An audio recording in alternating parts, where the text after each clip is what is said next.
Howdy, howdy. Northern Illinois University is turning the page in women's basketball. The Huskies introduced a new head coach today, someone with deep experience on the sidelines and recent postseason success. Northern Illinois has officially named Jacey Brooks as the new head coach of the women's basketball program.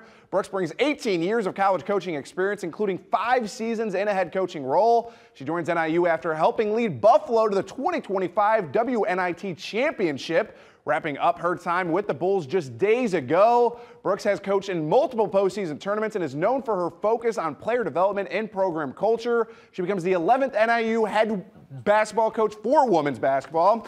On Wednesday afternoon, the Huskies welcomed Brooks for her introductory press conference, and here's what she had to say about being the Huskies' newest head coach.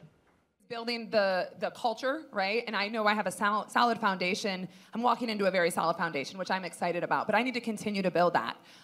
You know, like I said, and even from an X's and O's standpoint, from a basketball philosophy, getting the kids that play really, really hard. Like, you have to play hard in order to play for me. And then developing what I want to do offensively and defensively, and focus on the recruiting aspects to really, you know, mold the current players into what I'm looking for, and then also bring in some current players that already have those things.